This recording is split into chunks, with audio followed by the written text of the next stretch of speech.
What an incredible day. Hello, fans out there in broadcast land. This is Jim Ziegler, the Alpha Dawg, and this is the Dawg Pound.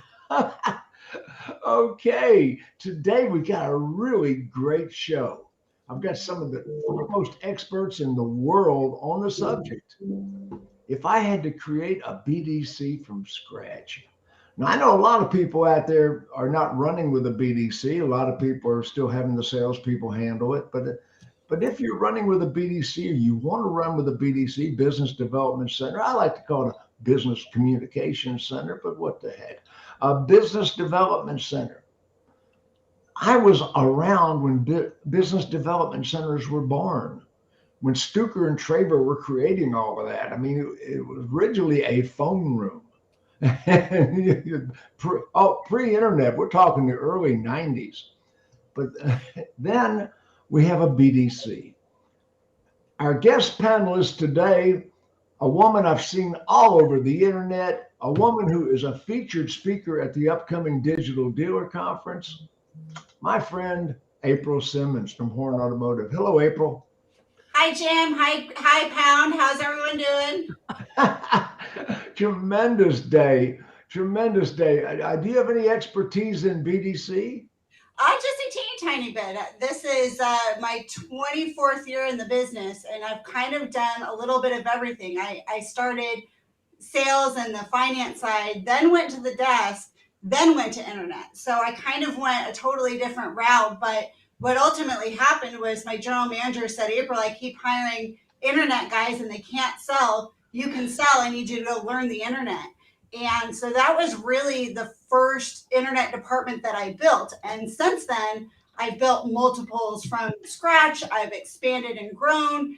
And now I get to oversee 13 stores, internet departments, and helping build them and create them and make them greater and better and, adapt or die, as Max says right now. So right in the thick of it all. So right in the thick of it all. Okay, and talking about being right in the thick of it all, I've often said that she was one of the most brilliant women in the car business. But you know what? That's sort of a sexist insult, because she is actually one of the most brilliant persons in the car business. And I recognize that, and I'll take a beating. I'm proud of you. I'm such a chauvinist. You are not. Okay, my friend Jennifer Briggs. Hello, Jennifer. Hey, Jim. I thought it was because I was just like one of the guys, maybe, so we had to switch it over. But I'm very excited for the topic today, and I love the perspective that April is going to bring. And I think both Bobbie and I both didn't start traditionally what you would encounter in one of these internet or BDC departments, right? Mm-hmm. B was a GM before she took over her first internet department, and I was the comptroller. So it's like totally different perspectives to create profitability. I like to call them profit centers, not call centers. Profit centers. Okay, and direct from where the heck are you today, Max? This is my last broadcast from Spain. Aww. You're still in Spain. Yeah, I'm coming back on Saturday. Mainly on the plane. Yeah, I'm coming back Saturday. We're on Rhymes Day. Okay, Max Zanan, the reinsurance expert guru and the king of F&I, or the prince of F&I. I'm the king, but what the heck? Well, listen, king of F&I products. Unlike April, I am an expert in BDC. I'm just kidding. Oh, he's hitting the contrarian right out of the gate this week. Just right out of it. But I am a proud graduate of Traver almost 20 years ago. Oh, me too. Absolutely. You have PTSD? Because I do. Stick to the card. Stick to the card. Stick to the card. Right. I used to have a Traver box and a Stuker box. Yes, we did. Yeah. And the Queen of BDC. I mean, I have called this woman that for a long time. The absolute guru of the gurus, my friend Bobbie Herron. Hello, Bobbie. Hi there. Happy International Women's Day today, or as I like to say, is it really? Human Day. It is. International Women's Day. Well, truthfully, I was celebrating that for years. That's right. That's right. For those of you who don't know, he really does. I mean, look at the panel, and his wife is amazing. I'm trying to kidnap them regularly. Oh, God, she got a new hairstyle. They love it, love it, love it. Okay, let's talk. Let's talk about starting a BDC from scratch.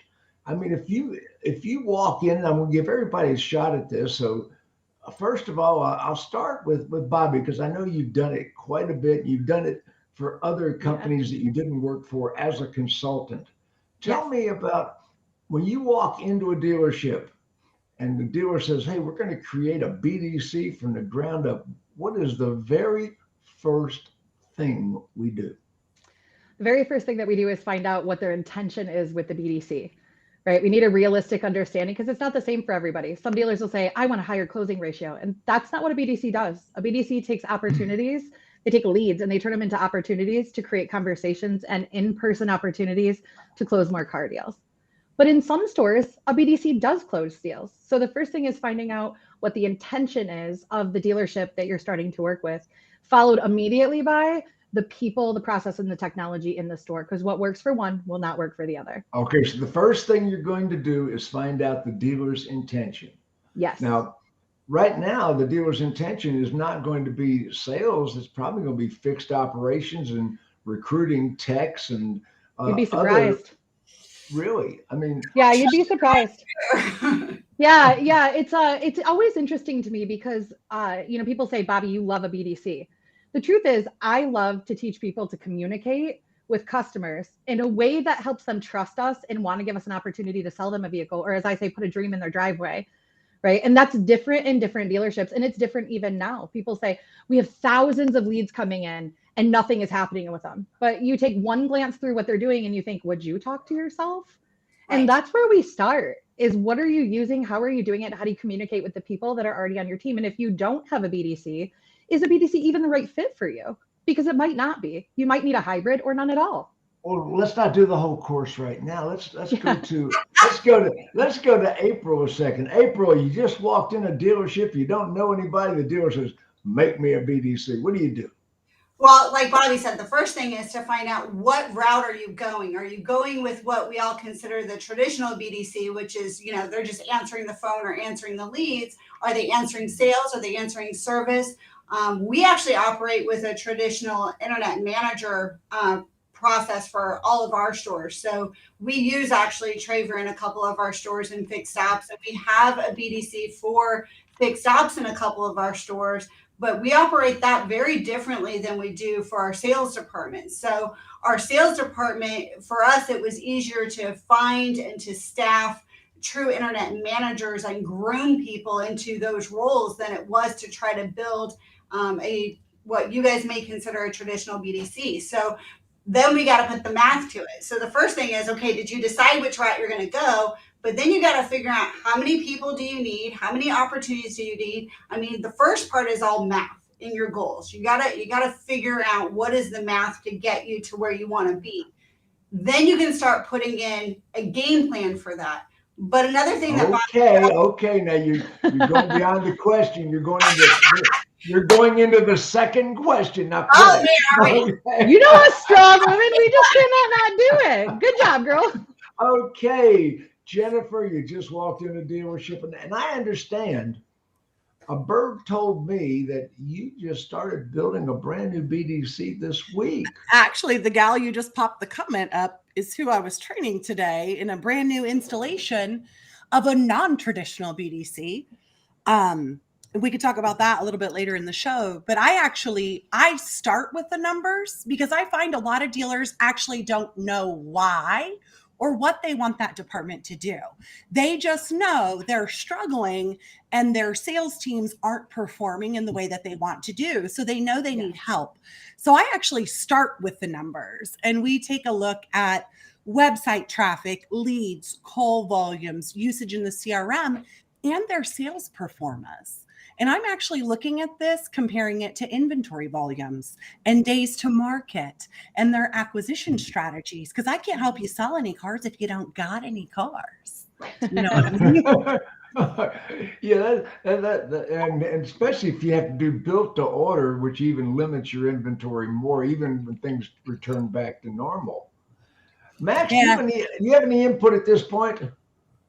So I think the biggest problem is that majority of dealer principals and GMs, came up through sales. And when you talk to them about BDC, they think of BDC as answering phone, making appointments, trying to sell cars. It's never about fixed ops. It's never about F&I. It's never about anything except for sales.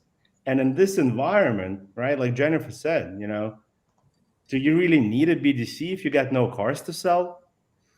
So you first have to redefine BDC and understand that business development center has to develop all of your business, not just the sales department's business, right? And number two is that BDC can make any business super exciting. And I'll give you the best example I can come up with. I think we can all agree that selling shoes is probably the most boring thing you can do. I don't know if I would agree with that. I love shoes. But you're talking about buying shoes. I'm talking about selling shoes. No, right? I've done it. I've done it. When I was 16 years old, I worked for Butler's Shoe Store. So was it the most boring, Jim? Was it the most boring job you've ever had? It was a terrible job. Right. You can't get excited about it. But if you look at Zappos, right, their BDC, which is basically their customer service that answers the phone, is what put $1 billion valuation on that company. The people that worked in their customer service department were willing to go not just an extra mile. I mean, they were willing to do anything for their customers, right? And now, right, everybody knows Zappos. And listen, all they do is sell shoes that you can get anywhere else, guys. And the prices are not better, right? Nothing is different. But their customer service, their killer. BDC department is a killer.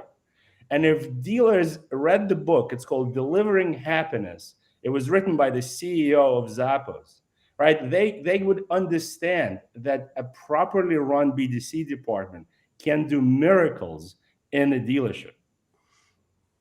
And why not salespeople? I'm going to go to Jennifer first on that question.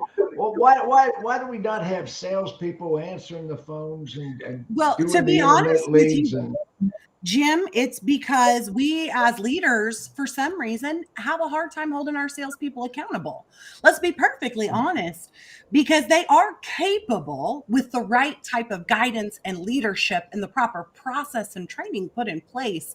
But sometimes our managers are not equipped to do that. So it is a lot easier to manage a team of appointment setters versus, and kind of I sometimes think about it like, the front line and the back line, right? It's easier to keep the back line in order if I'm not a strong manager. 100% honesty here, right? I don't even think that that salespeople are lazy, because if your salespeople are lazy, that's your problem, not theirs. Well, the BDC, you pay them a minimum wage and free pizza. Listen, I'm gonna tell you what, this young lady, the young lady I started training today.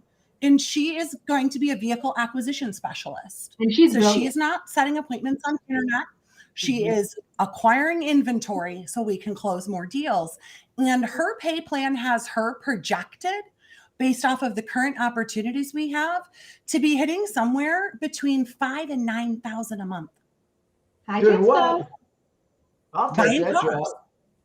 I'll take that. Mm-hmm. Yeah. Okay. Yeah. Brian Horne. Anybody know this man? Oh, yeah.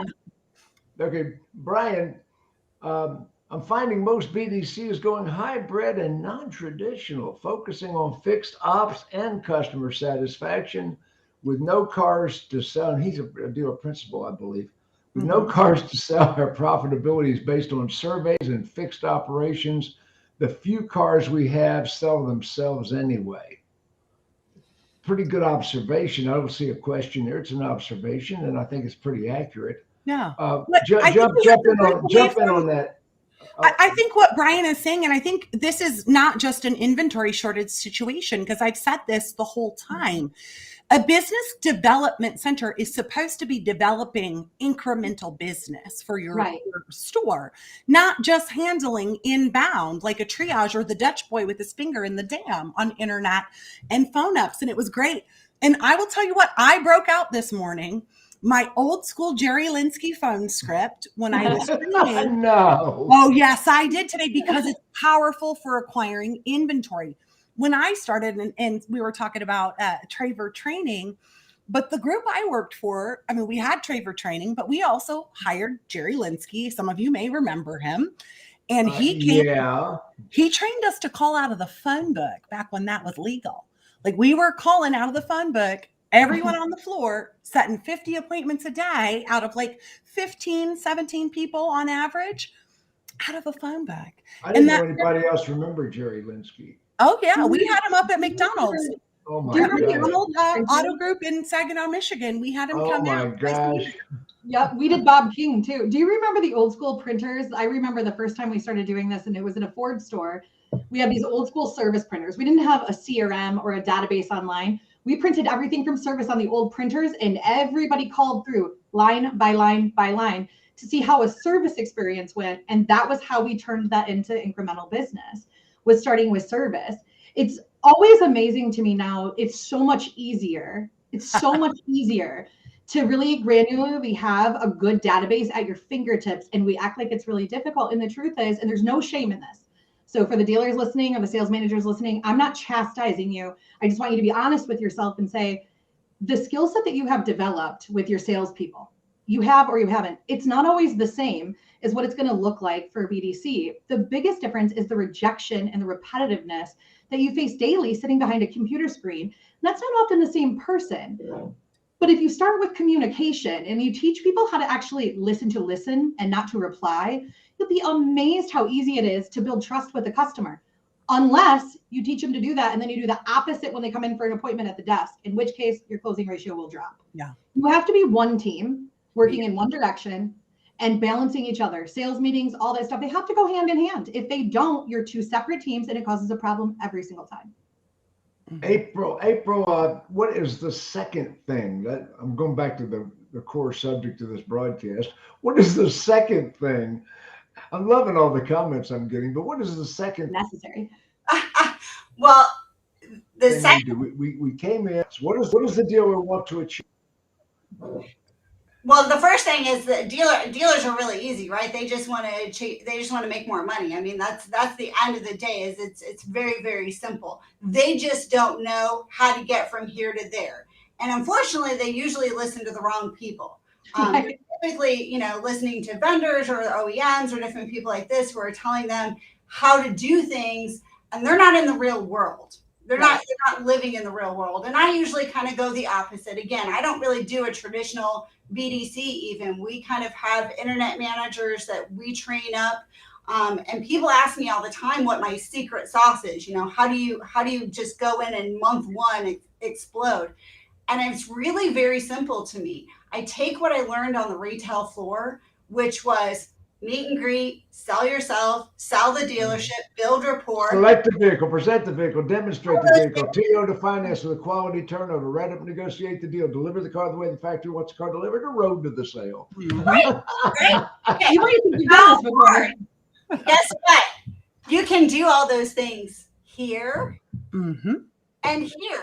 You can do them on the keyboard. You can do them on the telephone. And you got a lot more info than an honor roll bumper on sticker. Let me video. tell you what. Bingo. I gotta ask April one question. How many stores are you managing the BDCs? How many? 13. I have 13. 7 that I'm what I call elbows deep in, where I'm physically in those stores every week. I build all of the processes in our CRM. I deal with all the vendors. I deal with, all sorts of things. The finance department. You build the processes in our CRM.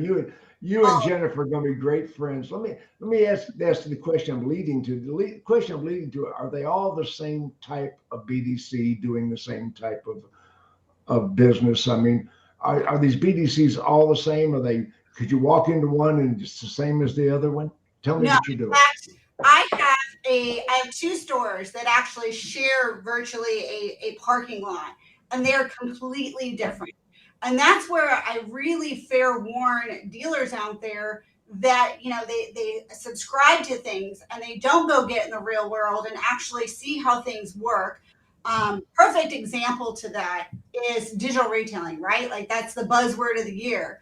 But we look at it from a dashboard, right? They come in and they show you how it works on their dashboard, and those are awesome, wonderful. Your team doesn't use those dashboards ever, never, ever, ever. Are they going to use They the dashboard? don't? No, they use their CRM, right? The Oh. one and only tool that they're going to utilize is the CRM. And in most cases, it's a train wreck of messiness in CRMs right now. In most, she's being graceful. She's being very graceful. Gracious. There's a reason we all redesign CRMs, people, because you need to. Okay, I wanted to jump in with a question, and Bobbie, you can help with this. Pam McDaniel Baldus just came in. I put her on the screen. Hi, Pam. Our sales staff handles all the leads that come in.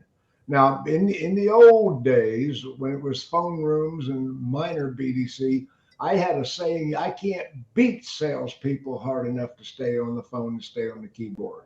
You know, you can't be. You know, they wanted to be on the point. They wanted to be doing whatever they do. I went in a dealership this week, and I watched all the salespeople. I walked all around the showroom. Nobody even recognized me. They were too busy playing computer games on their handhelds and whatever else they were doing. I mean, Where were the sales managers? I tried to. I walked by his enclosed office with a big glass where you could see the showroom floor. I deliberately walked by and, you know, wearing the Alpha Dawg hat, for heaven's sake. Not one person recognized me in this dealership. And Okay. So Jim, I got to jump on that because most GMs or sales managers, as Jennifer just pointed out, if they saw that, they freak out, right? There's somebody on the showroom, nobody's helping. Get out there, get out there, get out there. Yet when somebody emails your BDC or internet department or text messages them, it's perfectly appropriate to go hours without responding. And that is something that if we're not going to let that kind of behavior happen, and we're talking about BDC, it's the example I use all the time with general managers. Stop not making them react in the way you would expect. okay, well, Pam says her sales staff handles the leads. I want everybody to go That's around. an evolution for Pam. So It is. just so full transparency, Pam and I worked together at Feldman in Detroit. Pam actually was our old newspaper rep. And when newspaper circulation went down, we stole her.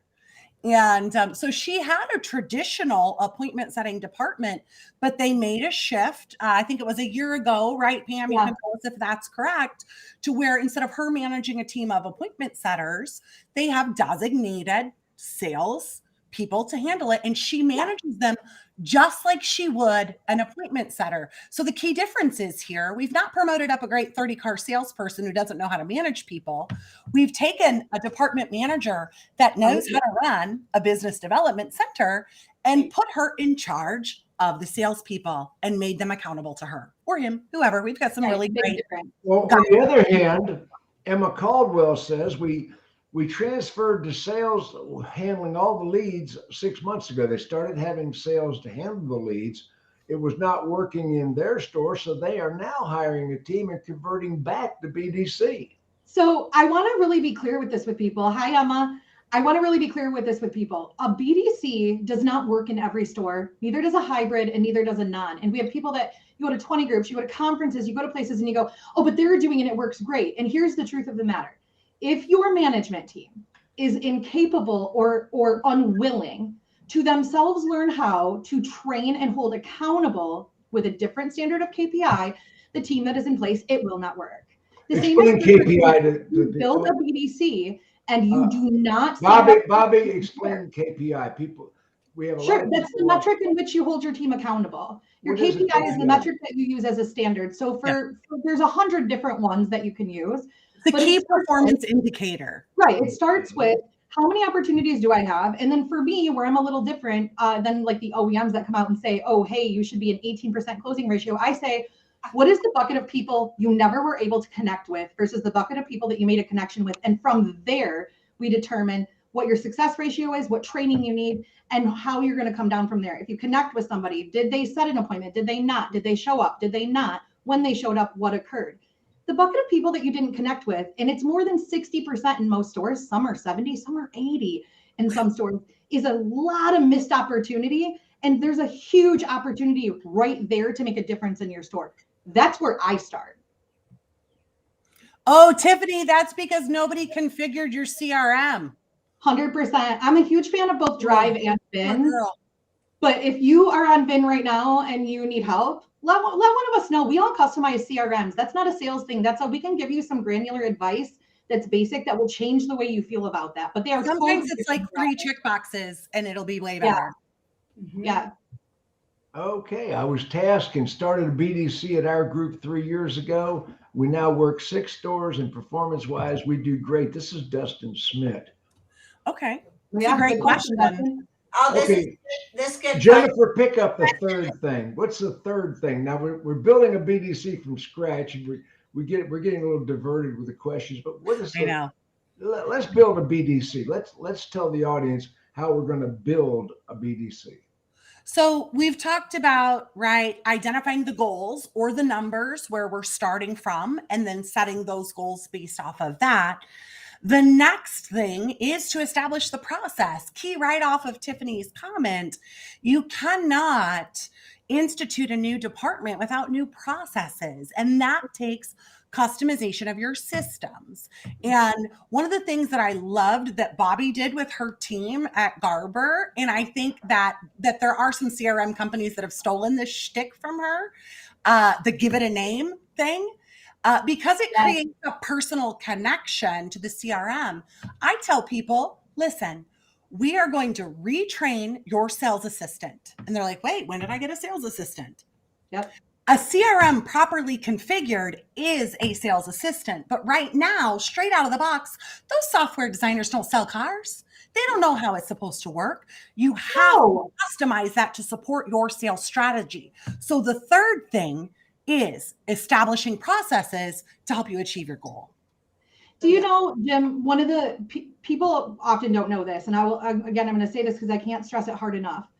Your CRM comes configured by a team of people who sell and design software, not who work at a dealership, not who know your process, who know your KPIs or what to do and what it should be. Let me translate that, geeks.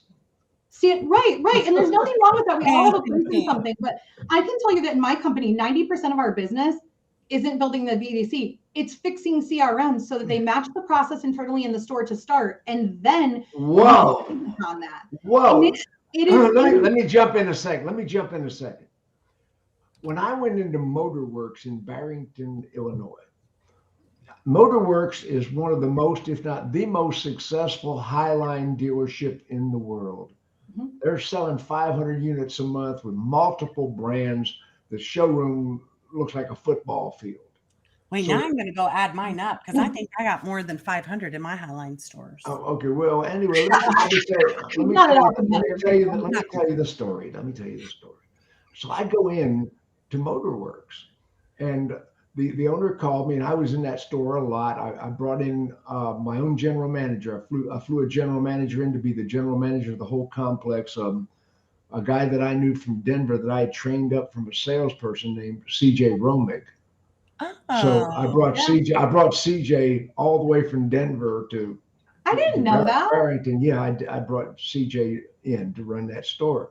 So I got with the dealer, and the store was already doing $4,500 a unit, 500 plus units, Mercedes, whatever, all the big brand names. So how am I going to improve a dealership that is already the best? So I go in there, and the first thing I did was I said to this, and this is going to go back to April. I said, what is your process? Well, we tried to get them to drive the cars, and I said, you don't have a process. You got an ethereal idea of how you sell cars. And you got a whole bunch of entrepreneurs doing their own thing. So first thing we did is all 12 franchises or whatever they had in that same building. We got all the managers of those franchises in. Every one of them had its own sales manager, general sales manager, every one of them. Brought them all in. We're going to standardize your process. But the second thing, here goes back to what Bobbie just said. the CRM is the heartbeat of the dealership. I went to the BDC manager and I talked to her. I said, well, what, and I got a good picture of what's happening. They had a proprietary CRM. A Mercedes had supplied them. I don't know what the brand was, but I said, well, first of all, who's using the CRM? Well, old Joe won't use the CRM. Old Joe's not capable with the keyboard. Well, old Joe can't stay here. And I had the authority to say that. Old Joe can't stay here. He can't use the CRM. He can't stay here. But the second thing I did was I got with the BDC and the internet manager, what is in the CRM that we are not using? What is programmed into the CRM that nobody uses? Mm-hmm. And we got the CRM people and the people that own the franchise of the CRM.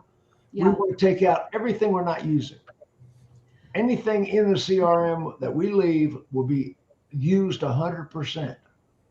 And we improved that dealership nearly $1 million a year. That was already a super. You made them more efficient and you cut out the clutter. There's so much clutter that stops them from producing. Here's the problem with it is that a CRM is not a virtual assistant to anybody if it is not programmed to be. Instead, it's a piece of technology that's expensive and is wasted. And the reason that you can't get people on the floor to use the CRM appropriately is because you have not showed them how it either makes or loses them money. Instead, you said, click the button because I had to. You have to. Yeah. And that's where it goes. We literally reconstruct CRMs, come in and train teams on how to properly use them. And every single time I do it and I leave, they go, how'd you get them to do it? Because I didn't say push the button because you have to. I said push this button because it makes or loses you money this way. Reduce the tax code that you have by doing this. But it's not an on or off. It has to be progressively done because in the mix of it, you're improving processes and establishing KPIs and establishing how leaders can hold their teams accountable using that data. But if you're not bought in from the head, it's not going to work at the feet. That's just how it goes. Yeah. And if you really want to build a BDC that's strong and has a result, not only do you need to know what the intention is and what the people and process are, but you have to revamp the technology. And I just want to throw out a caution as I say this, okay? There are a whole bunch of people out there that are like, I'm a CRM consultant. Bullshit. I'm the OG on that. I established that product before anybody else did. I have the trademark to prove it. And I tell you that. Here's why I tell you that. I tell you that, like, I own a company called Badass BDC. Do you ever hear me talk about it? No, because what happened is people went out there and they went, we're going to cleanse your CRM, my product. We're going to refresh your CRM, my product. And then they're in there jacking shit up so bad, I got to come in and fix it. So I caution you, as you guys talk to people, if a consultant comes into you for your CRM and they say, this is the process, don't hire them because it's supposed to match yours with improvements. And if it doesn't, it's just a moneymaker. And that's all it is. And then the other thing, once you have the process, nobody tampers with the process. Let me talk about that a second. Yeah. You like that? I was in a dealership in North Carolina, and a sales manager came in from another dealership. And when I consult a dealership, I will not consult a dealership unless I have complete authority from the dealer on down. I can make decisions. When I was working with the Bozarth Corporation, I could requisition checks and fire employees. I mean, I have authority when I go into a dealership. So this manager comes in and he said, let me show you how we pencil deals here. I said, man, that is absolutely fantastic. He said, that's the way we did it at where I came from. I said, well, show me some more. And he showed me, I said, that is absolutely incredible. Show me some more. He said, I thought you'd like it, Mr. Ziegler. I said, yeah, now you realize we're not going to do any of that here. He said, what? He said, you said it was wonderful. I said, yeah, but we have spent hundreds of thousands of dollars paying me to put a process in here. We're not going to change the process because see, that's what happens when a whole bunch of new managers come in and new people come in. They change the old process and the people remain confused. They never get the process rules. Well, and if we did what that sales manager told me, I said, we might go to that pencil, but we will gradually introduce it. We will train it. I'm going to discuss it with the dealer, but we're not just going to come in and bomb that process in. Well, no, BDC, nobody changes the process. Go, Jennifer. And if there are any CRM employees watching today, I would like to strongly encourage you, when you get a call from that new sales manager asking you to delete steps, to move things, to move them around, please clear it with the general manager or the directors of operations before you cost that dealership a whole lot of car deals. Because okay, that's my next question. First of all, I had two questions I wanted to ask the entire staff. And Max, you can jump in anytime you have a mind to here. But the question I want to ask the staff here, the people on the broadcast. Number one, where do we get our people? What quality of people do we look for? Who is the BDC operators, the head of the BDC? Who is the internet manager? Who is the BDC manager? I want to get into that. And I also want to get into how much authority does the BDC have? See, if I have BDC, let me jump in here. If I have a BDC, you can talk in a minute. If I have a BDC and I'm a general manager, I'm a dealer. I have always said, I had this in writing as far back as I can remember. My BDC would have the power to make deals, and the sales manager could not overrule their decision. Do you want your BDC to be a sales department, an individual department, or do you want them to be a part of a team? That's the difference there. Some of the best BDC managers that I've ever known were sales managers prior, marketing directors that were also GSMs. I wouldn't hire a GSM today unless they had been a BDC director. Absolutely. Really? Okay, jump in there, April. April, jump in here. We don't have any of our GMs at this point if they have not been one of our internet directors and they've been taught the background of the process, learned what it's like to pull people in, how to hire people and train them in the department. They can't be a general manager today. They just can't. No. They don't understand where 70% of their business is coming from. Then they can't build upon it. All they do is, keep saying yes to some new software solution, but has no idea how it actually works or how it's going to make them business, or actually most of the time cost them business, because they get into the CRM, they start breaking stuff, and they don't understand it. So to answer your other part of your question, though, as far as hiring people goes, I always hire for effort and attitude. Most of my stores and my old school GMs still believe that going to the internet is a promotion and only the guys on the floor should be moved into that role. I don't. Some of my best hires have come off the street. My very best hire ever was a traveling sales guy. And this was a kid who had no car experience. I brought him in and he worked harder than anyone else and was not only the top salesman his second month, but has been salesman of the year after year after year. So I think you have to just find the person who's willing to put the effort and attitude in and be trainable, be moldable, and take a chance. Everything we do is trial and error. And I think that that's the hardest part of our job, is that we get too pot committed to one thing, one solution, one idea. If you're willing to put the onboarding in, the training, and try something, understand that you may have to scrap that next month and try again. Or something new may change, whether it's COVID or inventory or whatever's happening, what the wind blew south today. We have to be changeable on the daily and be willing to say, I thought that was the best idea ever, and now I think it's the worst idea ever. And just go with it. You got to change daily. I want to just real quick acknowledge Dustin Schmidt just replied to a comment by Emma Caldwell. So if anybody gets a chance to look at this because it's longer, I want to stress how important what he just said was. You cannot scrap your entire process and then you have to build above or you will create a train wreck. Good advice, Dustin. Right. And also I want to real quick say, when we say like a GM or a GSM should have this level of experience now, I'm not saying that the GMs that are in place right now, like out with the old, some of my favorite people to work with are the GMs who are old school and raising their hand and going, I want to learn. Right. And then you train these people and I will get out of your way and I'll do what I'm good at. You do what you're good at and we'll work together as a team. So I don't want anybody to think that, but as we're going forward, no, I'm on here talking as an expert in BDC, and I have been a GM for a long time and an operations director of two massive groups.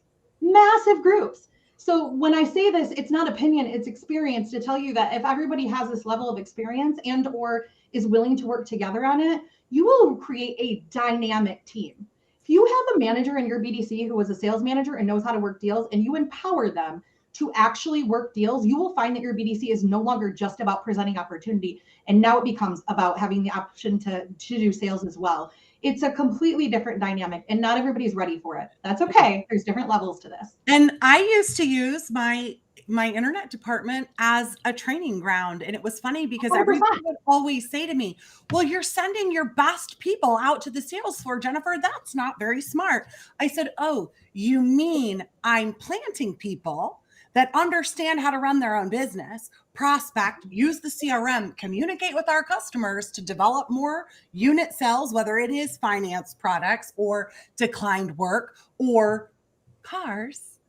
And they're going to now be sprinkled out through all of our dealerships. How is that bad for me? It's crazy to me. I come into train stores, and literally every time before I tell the sales managers and the GMs, your entire variable staff, including your managers, are required to attend. They go, but you're training BDC. But why would you bring in an expensive option and a strong investment to train just part of your team? Absolutely and not. They have no idea how to hold them accountable. They'll be untrained when I leave. Everybody attends. Everybody. When I have authority, I demand that the managers that we promote came through the F&I department. Now you're telling me that the managers we promote come through F&I and BDC? Both. Both? Okay, April, jump in. Yep, absolutely both, because those are the people who understand all sides. In fact, I wish we all had to at least take a small amount of time even in fixed ops at this point, because what most of our GMs are great GMs now are either the old dog who's at least willing to say, April, thank you. I bless you every day for helping me with this part that I can't do. But the fixed ops side is really hard for GMs because they all come from the sales side. So it started that it was just the best salesman became the GM. Then it was, no, we want you to have finance background. Now it's like, that helps, but now we also want you to have BDC or internet background. But the one piece we still don't require is the fixed ops side. And, if we just even had them take crash courses or learn even a little bit before they started in that role, they would be unstoppable. You'd have an absolute annihilating job. I am teaching a class on how to be a general manager at Northwood University. And I teach a class every Wednesday virtually. I've got 30 students in the room, and my guest speakers, my guest instructors, my guest professors next week are none other than Jennifer Briggs and Bill Demery, the fixed ops director of the Tom Wood Group. So I'm introducing that to the class on how to be a general manager. Yeah. I feel it's absolutely necessary. Yeah, it's so important. And I hope that some of these, and I don't want to say kids like kids, right? But some of these people coming up in the business, we want so badly, and I'll say we because I have been there. We want so badly to take that title, to take that job, to take on all that responsibility, to get paid just a little bit more than we were making just to be responsible for ourselves. And you have to be willing to say, I'm not ready yet. Because me jumping too fast in the beginning meant learning the hard way instead of learning the smart way. And it took a long time to unwind some of the bad habits that were trained. Given the option to promote, first ask for what you need. If you have not gone through BDC training and you've not sat in there, you will do yourself a disservice, I promise you, because you will not be able to train and hold accountable the people in your store. You will need to hire somebody outside, either an outsourced BDC, somebody like me or Jennifer that comes in, somebody like April that's going to oversee everything. And it changes your investment, and it mostly changes the timeline for your success. It truly, truly does. I just wrote an article. Let me jump in here for a second, please. Oh, jump in, Mom. It's Max. Come on, Max. Come on. Yeah, Why do you start asking permission? What's going on here? Yeah, I'm just being polite, But, so I think we need to take a step back, right? And again, everybody here represents a progressive view, right? And I want to make it clear, this is not reality in 90% of No, we're talking about how you start if you're not progressive, Max. It is reality. These are the steps you need to take if you want to be like us. Right. All right. Thank you for the help. So the first step. Once upon a time, I didn't know how to do this either. So this is reality. Right. Thanks again. So the first step is why don't you whip out a piece of paper, right, and draw an organizational chart, right? And understand where BDC fits into your organizational chart. Because in most dealerships, right, the BDC falls under the sales department, under the service department. It's slightly above porters. Which is crazy. Right? 100%. So unless you empower your BDC department and your BDC manager, I don't care what process. I already said I'd do that. I know, but Jim, most people don't do that. It's true. Right? If you go to any dealership right now, step one. Yeah. Right, but you have to understand, if you go to any dealership right now, majority of BDC managers have zero authority. They will be overridden. Right. They will be overridden not by a GSM, not by a sales manager. They'll be overridden by a salesperson. They'll be overridden by a service advisor. You're not wrong. Right. So that's step number one. And that's me speaking to dealer principals, right? They need to find a place in this organizational chart for the BDC department. And the second point I want to make is that in my mind now, right, the entire dealership has to be part of the BDC department, right? Yeah, it's not that we have special people working in BDC, right? But in reality, especially during COVID, right, you had to work deals remotely.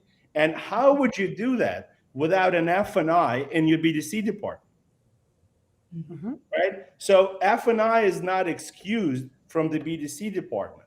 Right. Right? F&I is not excused for two reasons. First is making deals. And second is the follow-up with the customers that said no to F&I products.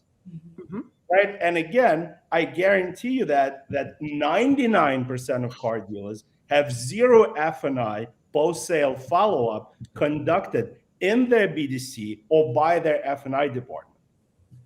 Or in the service lane. Correct. If you want to know how. Right. Just the girls in the back. Oh boy, look at this. Oh, Tiffany. Ooh, that's a trigger phrase for me. Right, because here's the thing. And if nothing else sinks in with somebody who's listening and thinking about BDC or how you should staff it, you spend hundreds of thousands of dollars in advertising. Think about like the national average per car through NADA. You are spending at a minimum, a small store truly spends $100,000 in advertising. And you're going, not my mindset. Who should I hand all that opportunity to? Oh, the girls in the back, the ones who run and grab lunch and grab presents. You know what? We're going to give them to them. The salespeople will really do the job. Like just minimum wage and free pizza. Just let it sink in, right? But at the same time, I think it's also important to note that there are a lot of dealers out there that are doing it right. They're doing a lot more than Max for help. They're asking for help. They're saying, I want to be better. They're attending training. They're calling people like us. And Bobbie, let me ask you, we put the BDC in the loft over the parts department. Is that how this works? That's where my office was in the very beginning, back in 2002, man.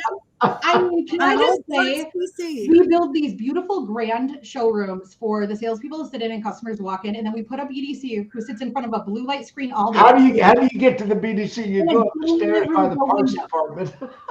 It's crazy to me. You know, to be honest, like the BDC needs half the showroom to be theirs, obviously isolated for customer interaction, but more so than everybody needs to be sitting around the showroom doing nothing. And I'm shocked by the fact that OEMs still haven't came in and mandated at least that portion. Not that I want them to, but you have people working in a dark room with no windows, not good phone systems, not good microphones, and you're like, here's not good internet free, not bandwidth. I mean, the viewers don't buy the bandwidth. It blows my mind all the time. And like we talk about, where do you recruit good people? Hundreds of places. I'll tell you my favorite place to recruit people for a BDC from. It's places like makeup counters at Macy's and Nordstrom. It's the little kiosks in the middle of the mall where they sell those stupid ass little curling irons that nobody wants. You know why?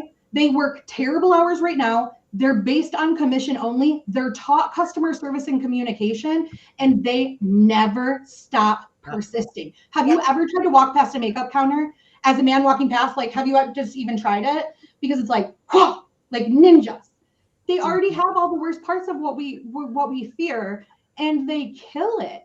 It's like the convention center at NADA when you're a dealer. You're a dealer. Well, Yeah, and at one of my NADA convention, dealers are up. Yeah. Well, that's a great point, because as we've talked about putting together your strategy, right? What are the goals? What are the metrics? Then we've talked about processes. Now we're talking about people and where you find the right people for that. And Bobbie's right. I think, and I hope she's watching here somewhere, but she's probably not, because she's probably delivering 3 cars today. One of my most phenomenal internet sales reps, cradle to grave, was a Mary Kay rep driving a pink Cadillac. Let me tell you, a phenomenal salesperson. One of the dealerships I was working at with out west, I got the privilege of hiring BDC reps. And you know who I hired? Airlines reservations agents. People that, and I actually put that in the ad, airline reservations preferred, because the airline, they just had a big major layoff. Oh, and yeah. These people are generally, as a profile, middle-aged women.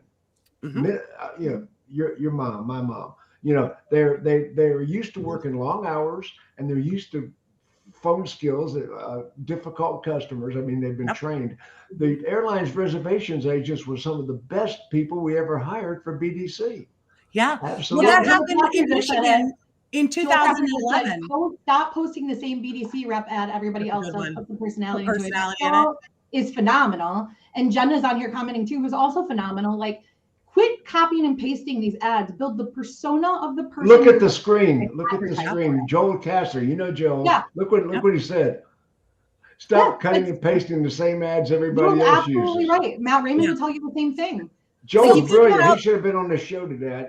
Think about your community, though, because here's one thing I think everybody forgets, and why things have to be different. Not only is every dealership different, every community is different. And the airline reservation story that you just told, Jim, back in 2011 in Michigan, they had massive teacher layoffs. They laid off like 35% of all of the teachers in the state. And that's who I went after in my recruiting campaign. They're used to dealing with children. Well, we got 9 minutes left. 9 minutes left. 9 minutes left. And what I want to Joel, you've already got me. I just wrote an article for Digital Dealer Magazine that I just submitted the other day. And one part of the article, I was talking about redundant vendors. We've got. I walk in a dealership, and the sales manager's got 5 screens. The sales manager looking at, because he's got 5 different vendors that it takes to work a deal. So I'm telling people in my article, shop new vendors and start consolidating the vendors. So since everybody watches this show, I'm going to specifically make a request of Cox Automotive, because this is an issue we have on our desks right now. We have Dealer Track DMS, Vin Solutions CRM for desking, and X-Time for our appointments and our service. Why is that not consolidated? So here's the thing. Open ROs on my internals, everything lives in X-Time. It doesn't report and push back into VIN, only a parts cost. So every single one of my desk managers also has to have an X-Time login, so they can actually see what we have open when they're penciling a deal. That is freaking stupid. Cox, please fix that. Thank you. Joe Casser said he would be on the show, but he's too busy shopping for an engagement ring for Bobbie. That's not true, because he didn't call me, so we know it's Joel is great. He's a great friend of mine, and I appreciate him. And Jenna is amazing. Funny. That is so funny. I would throw out there real quick, since Jennifer just mentioned X-Time, I'm going to throw you guys a pro tip if you're a VIN dealer, because I guarantee you've experienced this or are right now.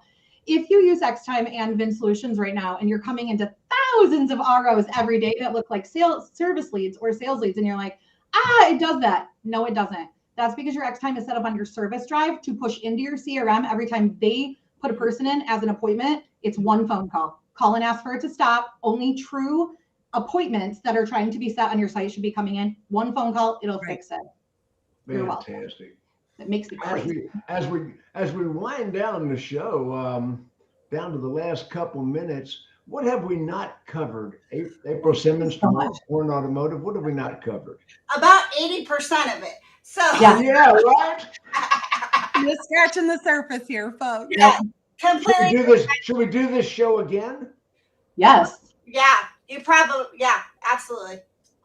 You probably The need audience, a the whole. audience is interesting.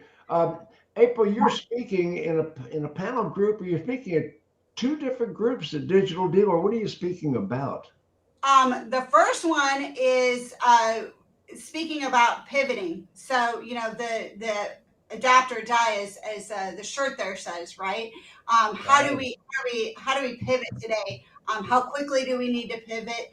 I actually go against the grain in most of these things. I kind of am the one that's like, okay, yes, pivot, but don't throw the rule out to go after the exception. I still want my 90%, and then I'll start working on this 10% situation. So I probably will be the opposite speaker in some of that stuff. Who's on that panel with you? So the boys from Dealer Teamwork and a couple other. Oh my gosh. Yeah, so it should be. That's a rowdy bunch. Great. Those are great friends of ours. That's going to be James Klaus, and that's going to be Eric Milch and Sean Stapleton, right? Yeah, so Sean is actually going to be in the audience on this one. James will be on the big stage, and we'll be on the big stage for that one. That's awesome. I think Sean got some new platform shoes. I think Sean got some new platform shoes.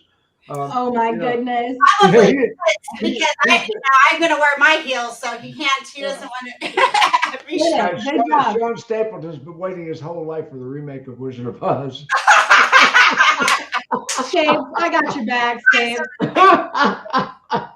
And what else are you speaking about? The other one is actually this idea of full circle, right? So how do we take the person from the digital spot and go through the digital retailing and go through the processes we're talking about now? And I'm big on this idea of process. I feel like that is the biggest failure that's happening right now, is that we're not talking enough about how it's actually going to work and just saying, here, throw it.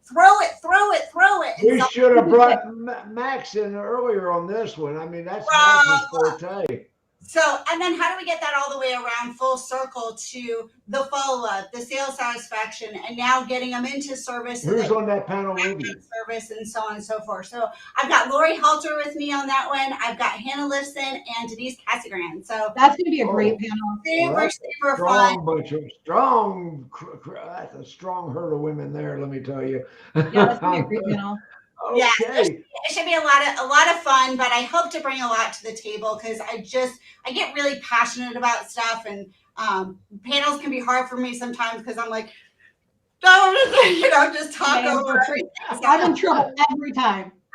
So it's just one of those things that I'm excited about our future, but I think we all just need to take a big cautionary pause and understand where we're going so that we don't fail. Right.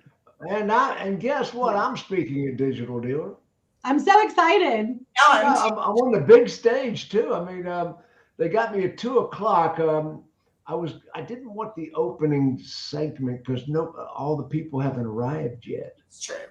But at 2:00, I think on the first day, I think I got a pretty good shot on the big stage. I've drawn a lot of friends and followers and new friends. So we'll see what happens. I'm going to talk about 20 things you need to do post-pandemic. Yeah, I think that's a lot of it I've learned from you guys on the Dawg Pound. Anyway, as we wind down the last couple minutes, Jennifer, what have we not covered? Internet sales penetration. We've not talked about that at all. Maybe that's a topic for the next show. Yeah. That is definitely another show. And how do you pay for your BDC? That's also something we've not talked about. Well, I consider them marketing expenses and have a strategy to expense it across all of the units in inventory. But I require a minimum of 50% sales penetration out of that department so that I can get my money and then we are generating profit and not an expense. Well, Tiffany says that's a huge topic. Like the actual facts of that, right? Like how do we inspect what we expect? What is your actual strategy of doing that? That's well, you just said something. You don't get what you expect, you get what you inspect. I got a Zieglerism on the end of that I've taught for years. You don't get what you expect, you get what you inspect, but you got what you tolerate. Yes. So funny enough, before we started this, we were talking about how my picture is upside down and it looks like horns, and somebody just messaged me on it and said, you look like you have horns, which is probably because I do. But also, horns represent strength and aggressiveness, and they're powerful and represent dignity. So I'll take it, and I will fix this next week. Plus also, it looks like a deer, and you're a Michigander. Yeah, so like straight up buck, like boom. So I will tell you this too. For all of you that are asking about stuff, look, my website, Chelsea posted in here, thebeesneesagency.com. My open calendar is on my website. If you can't find a time, you are welcome to text me. And I promise not to try to sell you anything, and instead just actually give you some guidance and assistance. Yeah. So You're actually going to help people for free? Quit it. Yeah. We do it all the time. We do it all the time. It does not have to be a sales conversation for us to help you solve an issue. Certainly, if you want it to be, that's fine. But otherwise, for a lot of you asking questions that we don't get a chance to answer on the show, we're happy to. I'm happy to. Jennifer's happy to. I'm over here volunteering April. We're a bunch of happy people, but we're out of time. I was going to say, I actually am a pack rat, and I have a Dropbox folder for every training and every conference session I've ever done. Mm-hmm. And I share those resources with anybody who reaches out. So the scorecard, the inspection point, or different things, if you need it, reach out. We're happy to share. Yeah, or just you can utilize that for anything, except for Jennifer's my best friend and I don't share her, so she can't be your best friend too. So no, we share tips and strategies. Not best friends. There you go. There you go. So anyway, everybody say goodbye to the audience. Max, thank you. Your valuable participation today. I'll see you in New York next time, right? You got it. You're welcome. Take care, everybody.